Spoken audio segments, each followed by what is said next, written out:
Good afternoon, everyone. I'm just so happy to be back here with you. I've got something on my heart today that I want to talk about, and I think it's pertinent to a lot of us, and probably all of us who are parents. And I want to chat today about 5 reasons, 5 of them, yay, to have hope when we make big parenting mistakes. I've had people in my office recently. I've received emails. I've had conversations with people recently that it has just broken my heart. The guilt and the shame people carry for their parenting decisions. I want to say I get it. I've had to wrestle long and hard with this. I feel like there's things I did well as a parent, but there's things I did not do well. And really didn't do well. And I want to talk, and this is not just, I yelled at my kids today. I'm talking about people who are carrying a lot of weight. So there's reasons. It's so hard to forgive ourselves, you guys. There are reasons. First of all, it shatters some of our perfectionism. We want to raise our kids perfectly. We have super high standards, and there's a good reason for that. Good. We should have high standards in raising our kids. That's a good thing. It's a big deal. But the problem comes when these standards are unrealistic. We've had, how many of us have had illusions about what it was going to be like to raise kids? When I was single, I'm like, I wouldn't let my kid do that. Oh my word. I'm the only one, right? Okay, and the other reason it's so hard to let go of this sometimes when we hurt our kids is because we have wounds from our own childhood that hurt and that have caused us problems and that have kind of derailed us in terms of coping sometimes and living a good life. So we think, I can't and will not do that to my children. Good luck with that. You're gonna. And I don't say that to be mean. I say that because it's real. We are broken people raising broken kiddos and it's a messy, complex thing as far as our brain wiring, as far as everything, as far as our personality types, as far as our own background. Oh my goodness, as far as life events, it's a messy, messy deal. 5 reasons to have hope. Here we go. Listen carefully. I really want you to catch these. Kids, number 1, kids develop coping skills.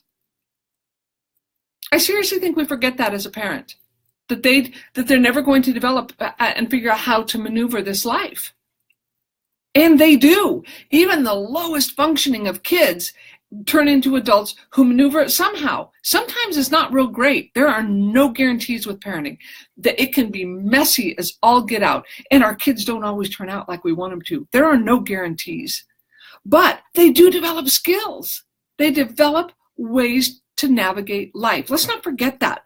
And our coping skills have a dysfunctional side, but they also work, at least for a while, until they don't. But that's okay. That's in adulthood when we go, that doesn't work so well. Me constantly power playing people doesn't work so well. I don't have friends. Or me being invisible constantly doesn't quite work. But you know what? It did when we were kids. And then as we're adults, we go, wow, how can I shift that? 1, kids develop coping skills. Let's remember that. Number 2, owning our mistakes can make repair possible. Now, I say possible because some people decide they're never going to forgive their parents. But a lot of them, if we as parents come back and say, non-defensively, say, I am sorry, and I want to hear what happened and how that hurt. I want to understand the impact on you. And if you come back and try to validate where they're coming from, whether you agree with it or not, there are some things my kids say about how I raised them. I'm like, what family were you in? I didn't do that. But I have to look at them and say, okay, wow, that must not have been really easy for you. They're not lying to me. It's their memory. I don't have that memory, so you don't have to agree. But number 2 is we can own our mistakes and come back to them, and that can make some repair possible. Not for sure, but much more possible. All right, number 3. Okay, this is just kind of basic, but I want to remind us all. kids are eventually responsible to deal with the damage we've done to them, just like we were responsible to deal with the damage our parents did to us. When we turn into adulthood, we get to decide that. How many stories have you heard of these people raised in horrible situations who went on and lived amazingly happy lives? I think that's remarkable. I love it. If there's hope. Number 4, here's a big one. Hang on. Most of us are much more aware of what we are doing wrong in our parenting than what we're doing right. And if we're struggling with big parenting mistakes, my guess is that's part of the issue, is we're very focused on what are we not doing right. I want you to go and make a list of all the things you are doing well. Yes, you've got stuff you need to work on. Keep working on it. Make a list. What are you doing right? If you care about your kids, you're doing something right. Do they have a roof over their head? Are they being fed? Are they clothed? Are they getting an education? Okay, that sounds real basic, but I have people in my office who didn't ever have that. It's a big deal what you're doing. Now on the emotional end, keep working. Yes, on the relational end, on the life skills set, yes, keep working. But go with your strength. You're doing some things well, okay? 5, big picture, you guys. They can still have a good life, even if you made big mistakes. And some of you are thinking, oh my gosh, I don't know. The issue is, in adulthood, it becomes up to them to have a good life, and they can. Will you leave a beautiful legacy for them? Most likely. Will you leave a dark legacy for them? Yes, you will.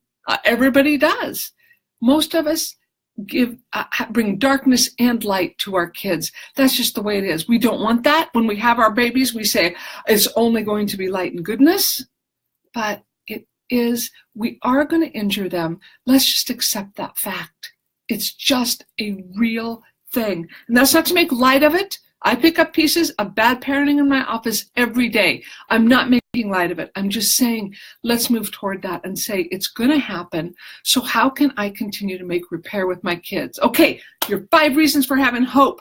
Go with them and remember them and have a great day. Don't forget to like and follow Therapist Connie. We'll catch you next time.